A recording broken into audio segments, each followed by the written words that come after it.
from a small Chicago garage to a coffee empire on a small street in Chicago, where the winter wind blew so fiercely that people checked their coat buttons twice before stepping outside, lived Maria Delgado, a 24-year-old woman with no large bank account, no powerful connections, and no one to guide her toward success. Maria's father owned a small mechanic shop, while her mother worked at a local bakery. Money was always tight in their household. Sometimes, during the final week of the month, the family survived on nothing more than simple lentils and bread. But there was one thing Maria never ran out of: passion. Maria had loved making coffee since she was a little girl. Her grandmother, who had moved to the United States from Mexico many years earlier, had taught her an old family recipe. It included a cinnamon stick, a little dark chocolate, and one secret spice that only the women in the family knew about. Whenever Maria's mother came home exhausted from the bakery, Maria would make her a special cup of coffee with a little cinnamon, a little vanilla, and a whole lot of love. Her mother would sit down on the sofa, take one sip, close her eyes, and smile. Then she would say, "Sweetheart, one day you're going to open your own coffee shop." Maria would smile whenever she heard those words, but deep inside, she knew that dreaming was easy. Making a dream real was different. The real world required money, connections, and a lot of luck. Even at school, Maria was different from the other children. While other kids asked their parents for birthday cakes and toys, Maria would say, "Mom, I want a small coffee machine."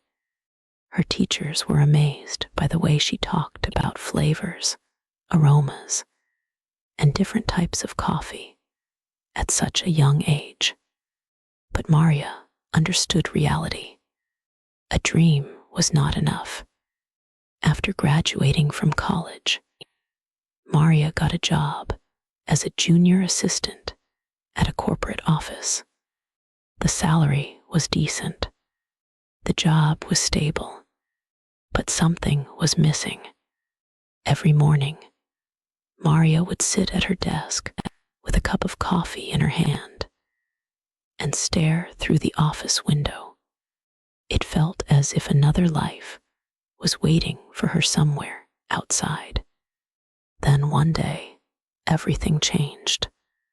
During a meeting, her boss looked at her in front of the entire team and said, "Maria, your work is fine, but you're just passing time here. I don't see any passion in you." The room became completely silent. Maria lowered her head. "Sorry," she whispered. Then she returned to her desk. But something inside her had broken. That night, Maria sat alone in her small apartment, staring at the lights of Chicago through her window. And suddenly, she remembered her mother's old words.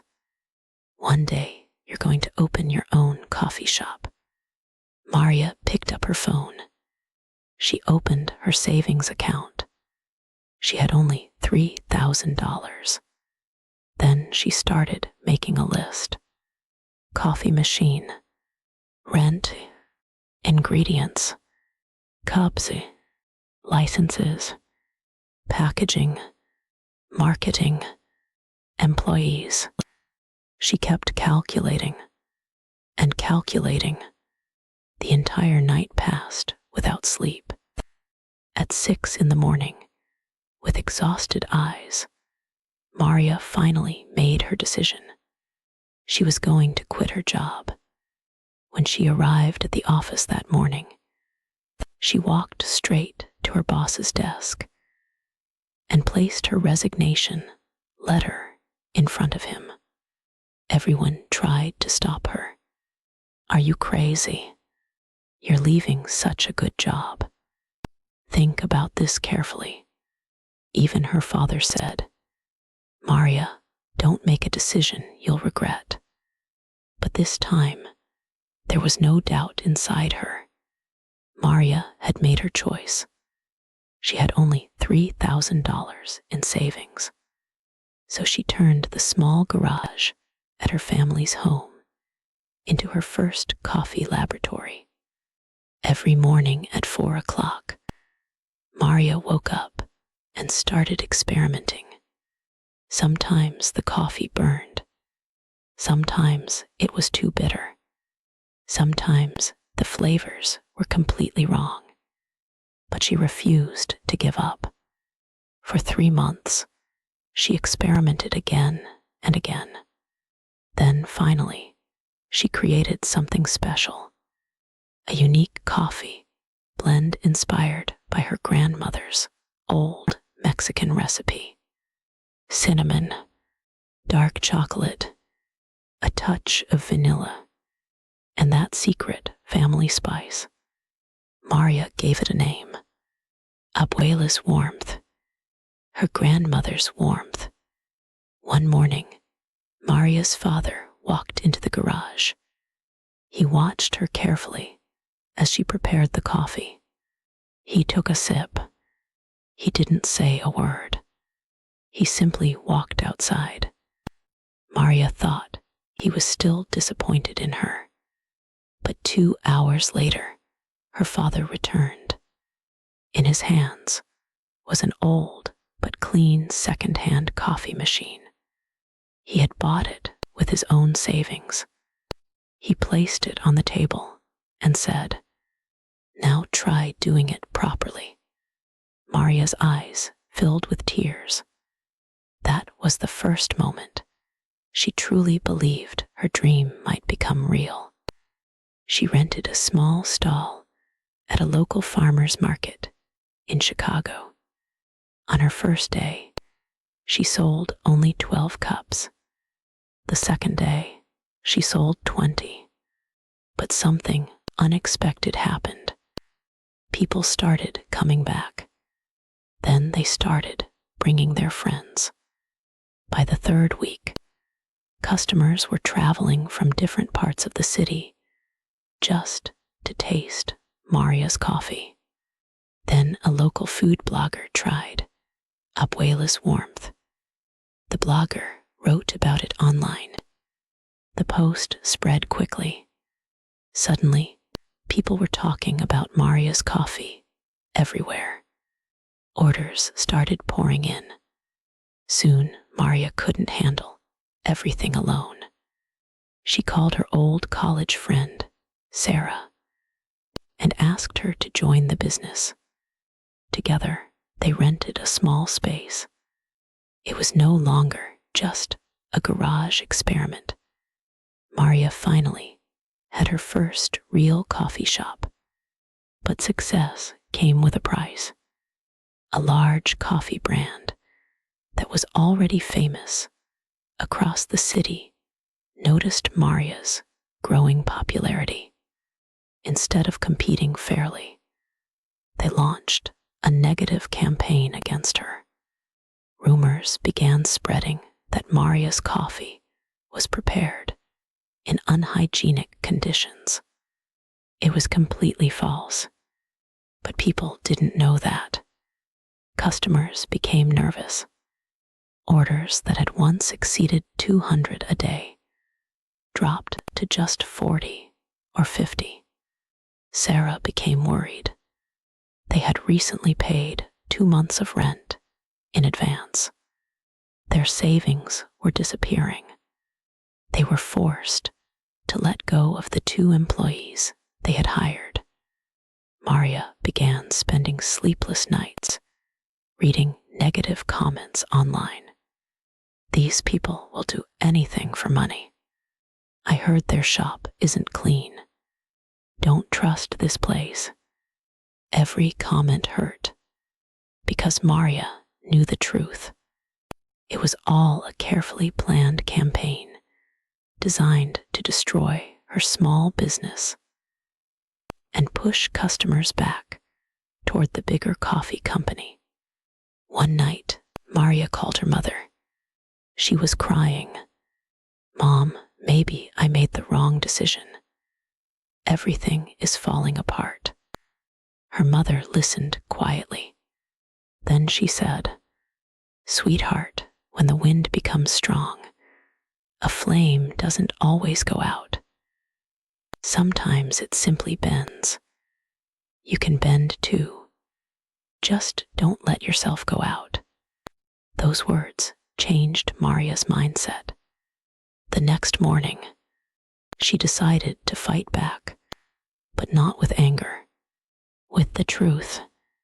Maria invited a local health inspector to her shop. In front of the public, she allowed the entire kitchen to be inspected. She filmed everything, every cleaning process, every ingredient, every preparation step. Then she posted the video online. She had nothing to hide. People watched, and slowly they began to trust her again. Maria also started placing a small handwritten note with every cup. "Thank you for believing in a small dream." It was such a simple message, but it touched people's hearts. Customers began returning. Some came because they loved the coffee. Others came because they respected Maria's honesty. Then a local news channel covered her story. The headline was simple: "The small coffee shop that won back its customers with truth and hard work." Maria's business started growing again, but the biggest surprise was still coming. One afternoon, the manager of the large coffee company walked into Maria's shop. This time, he didn't come to argue. He came with an offer. "We want to buy your recipe," he said. Then he gave her a number. It was worth millions of dollars. The offer could have solved every financial problem Maria had ever faced. No more worrying about rent. No more worrying about payroll. No more worrying about debt. Sarah looked at Maria. "Think about it. This opportunity may never come again." Maria spent the entire night thinking. The next morning, she gave them her answer. No, she refused the offer. Her reason was simple. "This isn't just coffee. It's my grandmother's memory. It's my mother's hard work. It's my family's story. I could sell it and make a lot of money, but I would lose the identity behind it." It was a risky decision, but it turned out to be the right one. When customers discovered that Maria had rejected a multi-million-dollar offer to protect the identity of her family business, their respect for her grew even stronger. More people started coming, not just because of the coffee, because they believed in the person behind it. Within 1 year, Maria opened her second location. 2 years later, she opened her third, and every time a new store opened, Maria personally visited it. She would make the first cup herself. Then she would hand it to the first customer. 5 years later, Abuela's Warmth had become a successful coffee chain. There were now 14 locations across Chicago.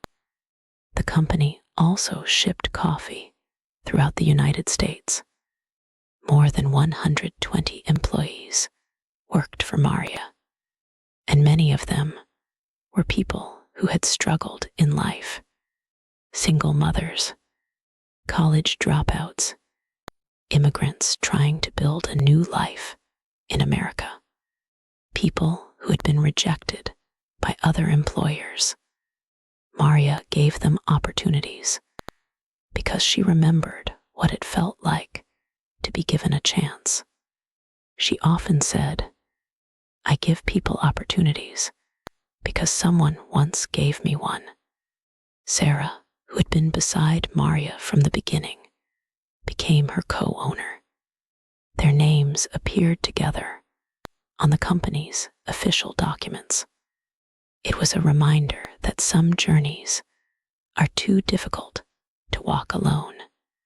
Maria's father still ran his small mechanic shop, but now there was a sign outside his shop: "Proud father of the founder of Abuela's warmth." Whenever a customer visited his mechanic shop, he proudly pointed at the sign. But perhaps the most beautiful part of Maria's success was that she never forgot where she came from. Every Abuela's warmth location had a small corner dedicated to her family. There was an old photograph of her father's mechanic shop, and beside it was her mother's old bakery apron. Those simple objects reminded Maria of the life she came from, the life that had taught her how to dream, the life that had taught her how to work, and the family that had believed in her before anyone else did. Whenever a new employee joined the company, Maria would tell them the same thing: success isn't about having the biggest building or the biggest number in your bank account. Success means believing in your dream even on the day when the entire world tells you it's impossible. And that was the real story of Maria Delgado. She didn't begin with millions of dollars. She didn't have powerful connections. She didn't have a perfect plan. She had $3,000, an old family recipe, a tiny garage, and a dream. But sometimes that's all you need to begin.